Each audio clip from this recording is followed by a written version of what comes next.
Hi, this is Bruce Lindsay, working with Liz Gallo on our continuing effort to document the stories of veterans.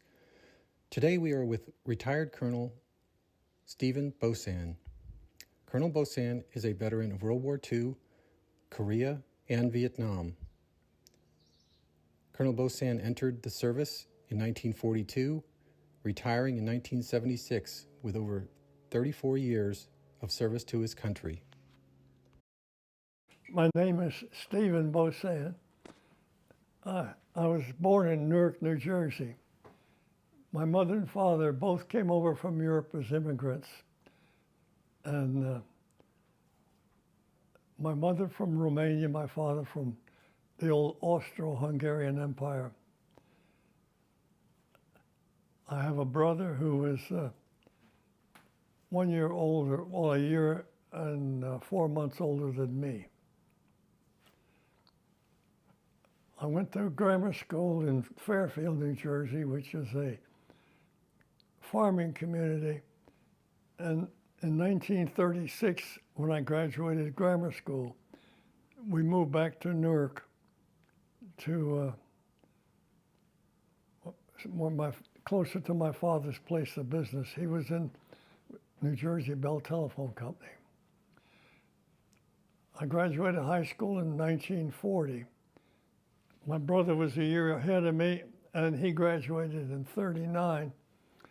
And there being no jobs available, he joined the Navy and was assigned to a destroyer. And it was one of the 50 destroyers that Roosevelt gave to the British. So he got assigned to another destroyer, and he served on that during the whole war. Ended the war as a chief petty officer. When I graduated high school, my mother said, "There's no way you're going to join the Navy." She said, "You're going to go to school."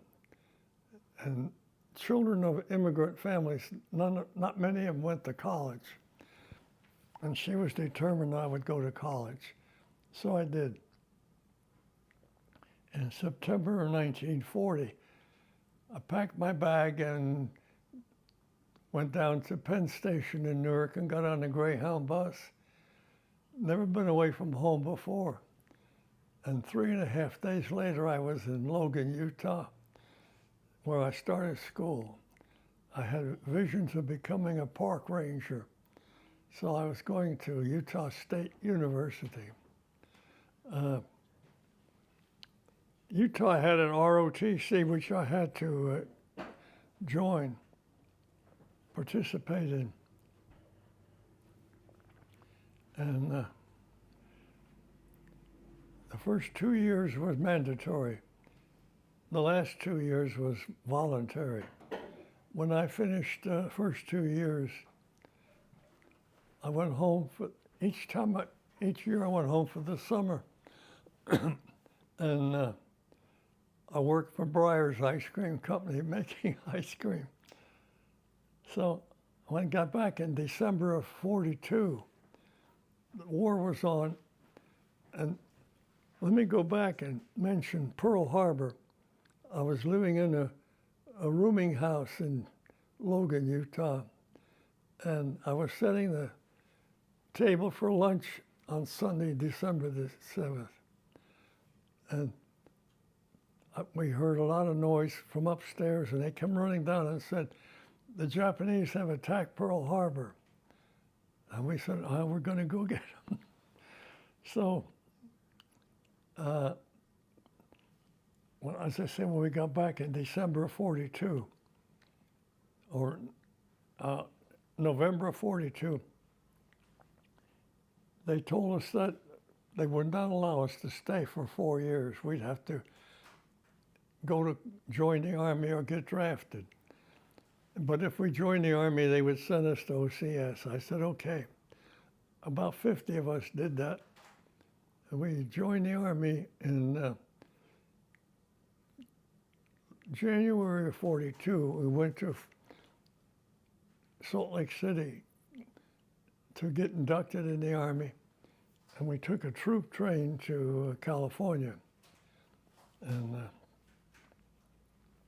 went to Camp Callan. We went through basic training, which was 15 weeks long. And then they didn't take us in OCS right away, so we went back to school for a short while. And then we got on a troop train and went to North Carolina, Wilmington, North Carolina, where we went to Camp Davis, and we started OCS, which was a 3-month course, and it was anti-aircraft artillery. When I graduated in early April of '44, I was a second lieutenant. I was 21 years old. Well, just turned 21, 22 rather. And my first assignment was camp in Arkansas. And no, I'm sorry, it was in Georgia, outside of Savannah. So I went there and I found out it was an all-black battalion, all Negro troops, all white officers. And I was there only a couple of months before they broke the battalion up. They couldn't train the African Americans to handle the complex radar and searchlight equipment. So I had my choice of going to Fort Benning and becoming infantry, or Fort Belvoir and becoming an engineer, and I chose Fort Belvoir. So I got on a train and went to Fort Belvoir, which was just outside of Washington, D.C. It was a 7-week course.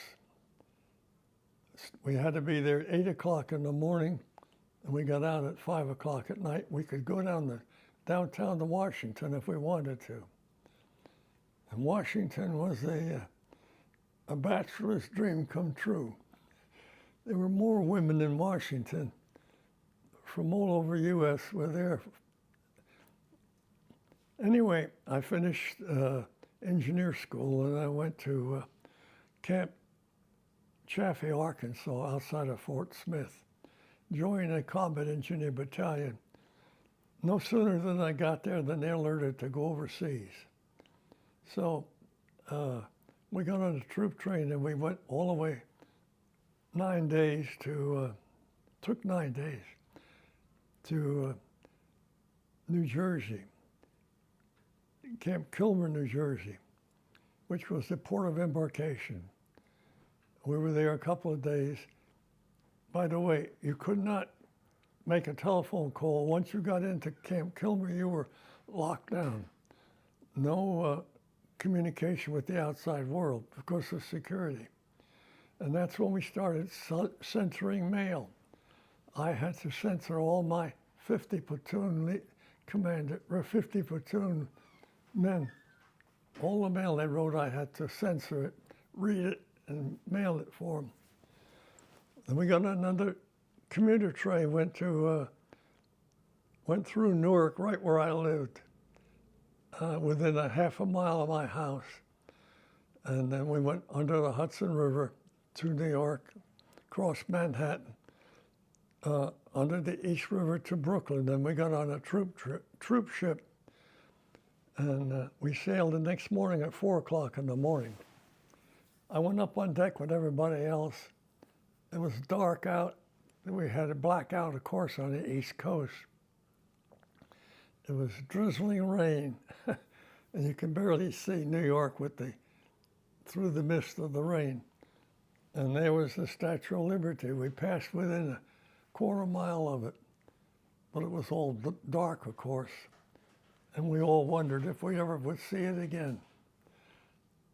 We sailed across the Atlantic. It was an interesting trip because the American destroyers were constantly dropping depth charges to scare away the German submarines, and it kept us awake all night. And there were 2,000 men on the ship, and we had to stand in line. We ate out of our mess kits, and for breakfast we got scrambled eggs, powdered scrambled eggs, bacon, and toast, and coffee. For lunch, we had a sandwich of bologna, and for dinner, we had canned food. It was all canned food, stew, roast beef. Nothing tasted like anything. We landed in Avonmouth, England, just outside, downriver from Bristol. And we got on a troop train, a British troop train, went to Weston-super-Mare, which is a resort town, kind of like Ocean City. We were there about 2 months for training. We got all our equipment, and we got alerted to go overseas to France. And we convoyed to the coast of Weymouth, England, got on a LST. I'm sure you've seen LSTs. And anyway, I was the last one on board, so I was on the upper deck. And when we landed on the shore in Omaha Beach, of course, D-Day was over, but we could see all the wrecks, the tanks, all the equipment, all the German fortifications that were burned up. I was the first one off the ship. And we convoyed to a camp there, and then from there, we joined Third Army, went across France, and joined the active army at Verdun, France, almost on the border of Germany. And from then on, we were busy building bridges, clearing minefields, mostly clearing roads. We got to the Rhine River, and just before we got to the Rhine River, I got called in by the company commander, and he said, he showed me a map, and he said, this is an old apple orchard. I want you to take a platoon there and make sure there's no mines or booby traps. I said, okay.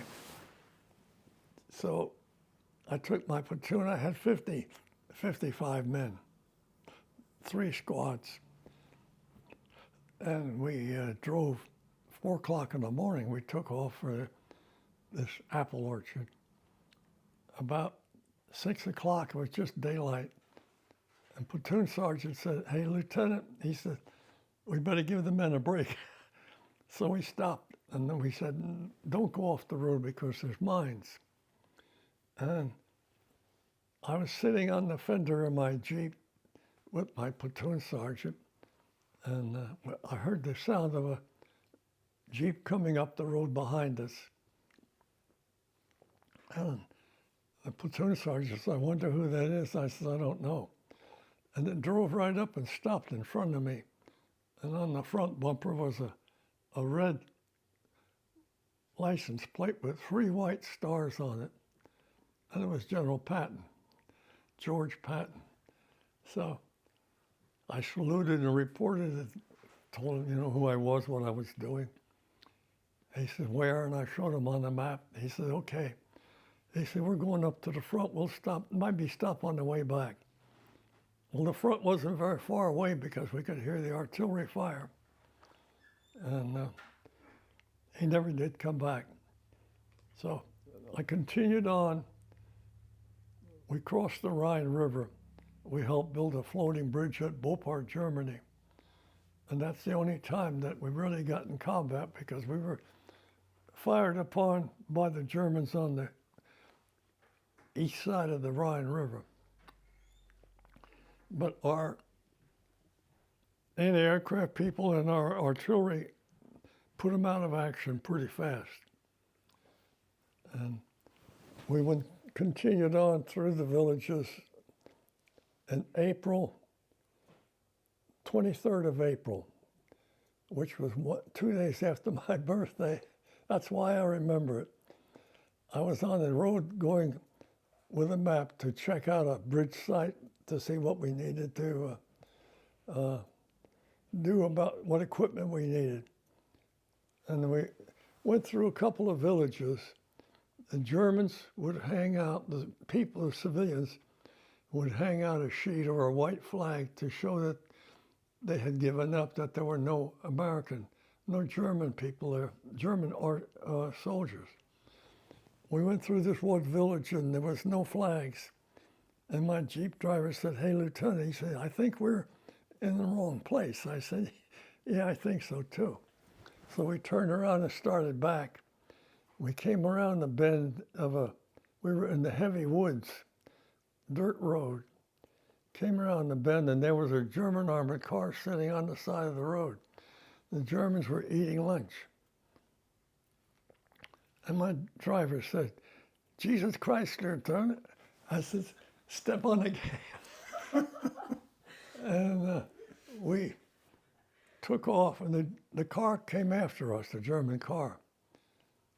And we came around another bend and ran right into one of our trucks. He just smashed the hell out of us. And I was thrown forward in the Jeep against the dashboard. And I broke both legs right here. Well, the Germans turned around, went the other way because some anti-tank tanks came up. So I went into the hospital. And it was about, 11 o'clock at night when I finally got to the Civac hospital, just like you have seen on MASH on the TV. I was in the tent and laying on the ground on the litter. They brought a bunch of people in all over the ground, and there was no lights. So the man next to me said, with a very English voice accent, he says, "I say there, are you a Yank?" I said, "Yes." He said, "Do you have a cigarette?"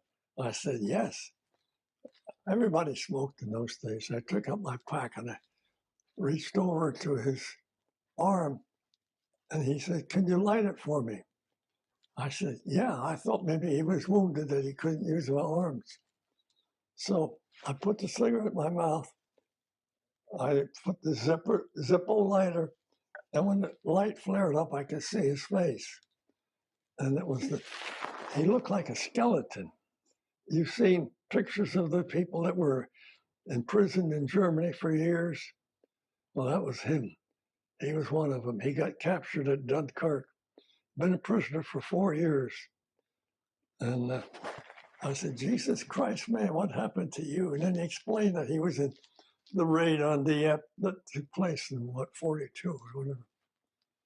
So they came and took him out, and I went into the operating tent, which was just like you see in MASH.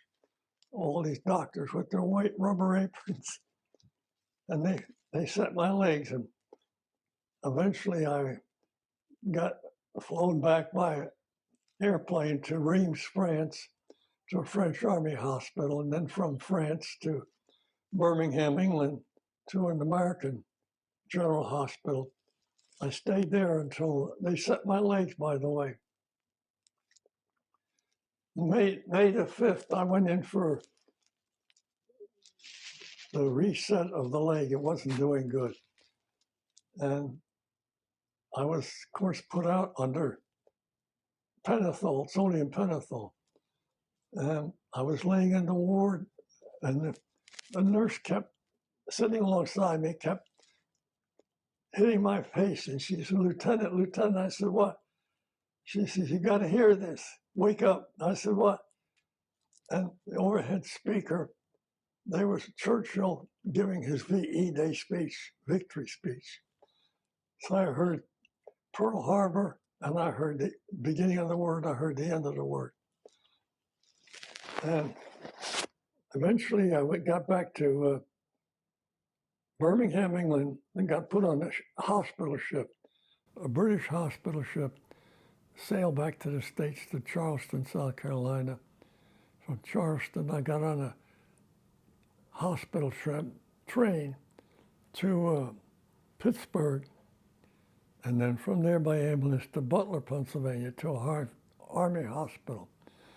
I was there until December of 45, I got out and went back to the Army for 1 year. In December of 46, I decided I had enough. I took a discharge. I went to Florida, went to work in Jacksonville, Tampa, and Miami.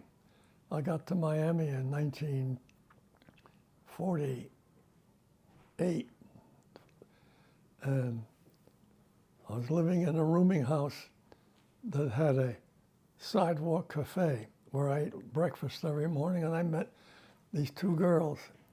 So I was dating the one girl. I eventually married her. And I joined the reserve unit in Miami. And when the Korean War came along, that unit was called back to active duty, and I couldn't do anything about it. So I had to go back in the Army. I had stayed in the reserve all along, so it wasn't as though I was a civilian. And we went to Fort Huachuca, Arizona for training, and which was down on the Mexican border. It's still there, but it's now an electronic place. They went to Korea, and they left me behind because I was an excess officer. I didn't know what to do with myself. I didn't want to stay in the Army at Huachuca, so I applied for and got accepted to go to flight training in the Army. And I went to San Marcos Air Force Base, learned how to fly an airplane. I thought I'd go right to Korea like everybody else. I was the only one that got sent to a unit in California, topographic unit. They were mapping the entire west coast of North America, and they had airplanes and helicopters to take the surveyors around. And they were in Alaska at the time because the summertime, the only time they could work there. So in May of 53, May of 53, I flew an airplane all the way up to Alaska from San Francisco. And I stayed there supporting the survey team until October, came back to the States, had orders to go to Korea. But first I had to go through flight school again to become a helicopter pilot. So I went back to San Marcos, back to Fort Sill, San Francisco, got on a troop ships in San Francisco, but they was carrying dependents, women and children of people that were stationed in Philippines and Japan and Okinawa. That took about 7 days. We sailed. I joined a unit in Korea. I became the commander of a flight detachment. I had helicopters and airplanes, and we supported the first Republic of Korea Army. They call it the First Rock Army. I flew the commanding general around. Now, supposedly there was a armistice signed, in Korea. But not all the Korean soldiers believed it, because every time we went up near the front line, they fired on us. I spent 16 months in Korea, came back to the States, and went to North Dakota as an advisor to the North Dakota National Guard, aviation advisor, in Bismarck. I think it's the coldest place on earth. I spent 3 years there in Bismarck. Then I got orders to go to Panama to join the Topo outfit down there. But the Army had a program called the Degree Completion Program. If you could go back to college and within 6 months get a degree, the Army would send you there and pay your way. I applied and got it. I went back to Utah. While I was there, I was inducted in the regular Army, and my orders were changed. I was transferred to the Transportation Corps, which at that time was taking over all Army aviation helicopter operations.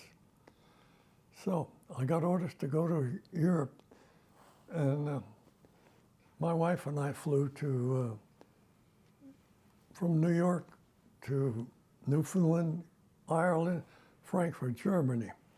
And I joined this helicopter company in Germany, which they transferred to France. So I spent 3 years in Verdun, France, 2 years as the company commander, and 1 year as a staff aviation officer. And my son was born in Verdun, France.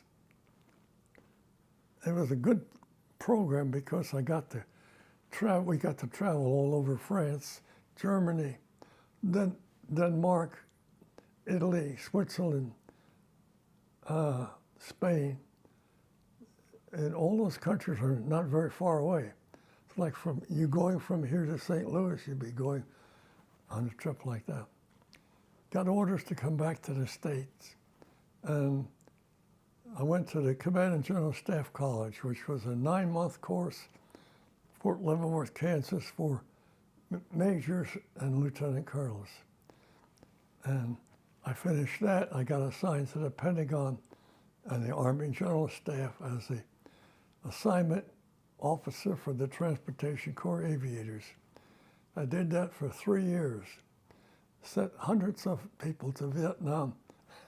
And when my turn came, I had to go too.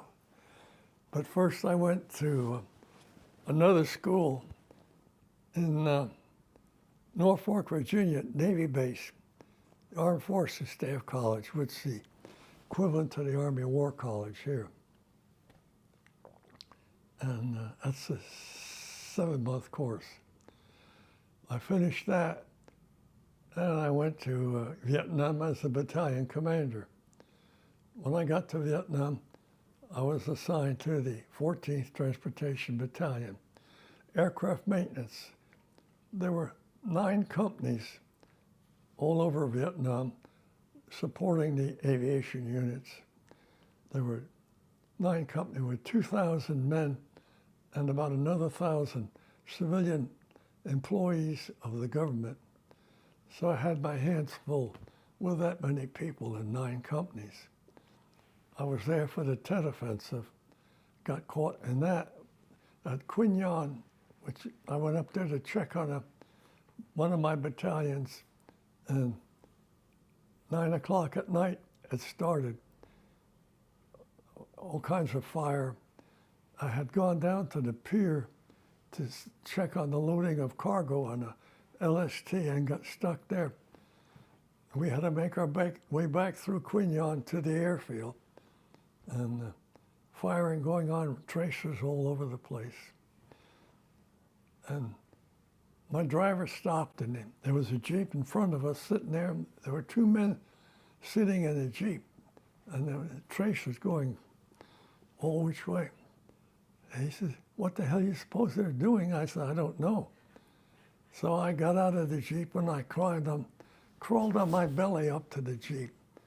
They were both civilian workers for the Army. Both were dead. They had been shot. So I got a hold of their ID tags and their wallets. I carried back to my Jeep. We got out to the airfield. I got orders when I got back to the unit to go back to Washington. So it was in January 68. February 68, I got back to the Pentagon and I got assigned to the Army General Staff in Des Purs, which is the Deputy Chief of Staff for Personnel. And I was in charge of the group office that handled all the quotas for flight school for Army aviators. And I was a lieutenant colonel, by the way, at this time. And I was in that job of a year when I got promoted to full colonel. And they called me and they said, "Well, we don't have any place for a full colonel on flight status. You got to have another job somewhere."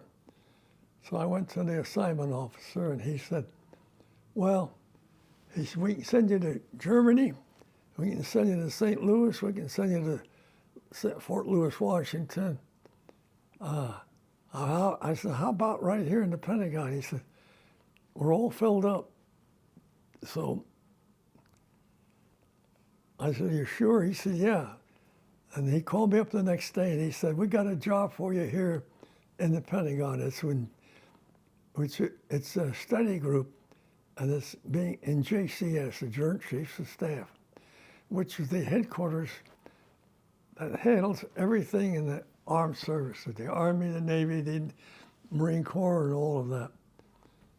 So I got on the study group. My boss was a vice admiral in the Navy and a brigadier general in the Air Force.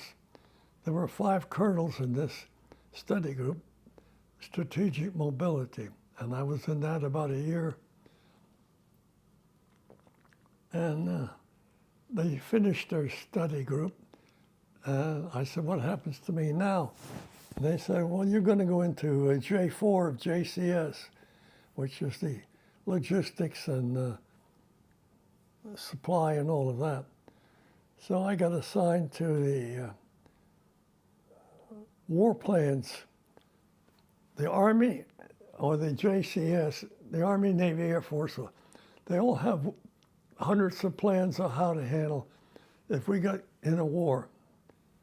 They just pull out one of these plans and implement it. And every plan has a number of annexes, a signal annex, transportation, ordnance, supply, and so on. So I had responsibility for the transportation annex of all the war plans. I did that for a couple of years, and then they said, you've been in Washington too long, you got to get out of here. So I was assigned to the transportation school as the assistant commandant for combat developments. I did that for 2 years, and then by that time I was close to being 55 years of old. So that's when I got assigned to New Cumberland Army Depot over here to finish my career. I had responsibility for the rebuild of the Chinook helicopter. I had 1,800 civilian employees and 150 civilian engineers, military and civilian engineers. And I had that job until I retired in November of 67. I didn't do anything for 2 years.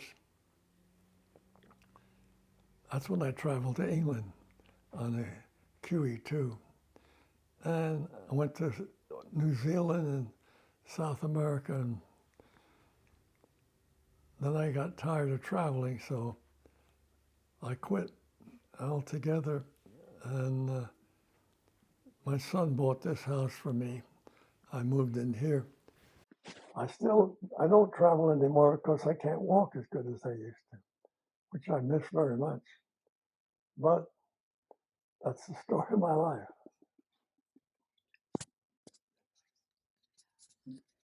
So what advice would you give young people? You've lived a really long time and had a lot of really cool experiences. What would you say? To young people, the service isn't so bad, being in the service. If they were to ask me which service would you go into, I'd say that's hard to describe. I probably would pick the Air Force as the primary one, and then the Coast Guard, then there'd be a choice up between the Marine Corps and the Navy. I worked with the Marine Corps a lot and the Navy, but I always thought the Army was the best. But I can't say I didn't enjoy my career. I learned a lot, I had a lot of experiences, and I did a lot of traveling.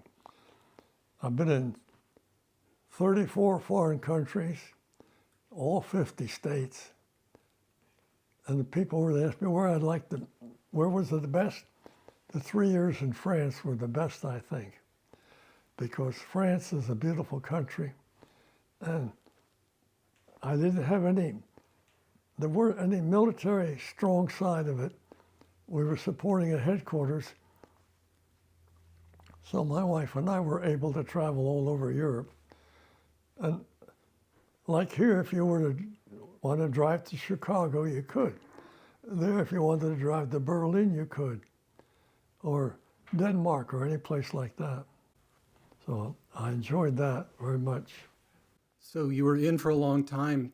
Obviously, there's probably not a lot of people that you served with who are still around, but after you got out, did you keep in touch with people that you had served with? Yes, I did. There's a number of organizations, not from World War II anymore, but Vietnam, the Vietnam Helicopter Pilots Association. There's about 20,000 of them, and they have a reunion every year, which we go to a lot. My wife passed away in November 30th of 2000 from cancer. So I should say that after I retired from the Army, I did nothing but traveling. But Well, I appreciate you taking the time to sit down with us and share all of your stories. It's been a pleasure. Your memory is great, and we appreciate hearing all the stories of your service. let me tell you one thing more. I wrote a book, by the way. I don't have it here. For my son. People say, you ought to write a book for your. I said, well, I'll write it for my son, which I did. The computer has got a program, you can talk and do it and it prints. That's the only way I did it. So I got about 175 pages of it. What happened at Remagen? Do you remember? What was the bridge still up when you got there in Germany? Oh yeah, the Ludendorff Bridge was still up just down the river from us. And we drove down there to see it. But there was so much firing going on, we didn't get close to it. Ludendorff Bridge.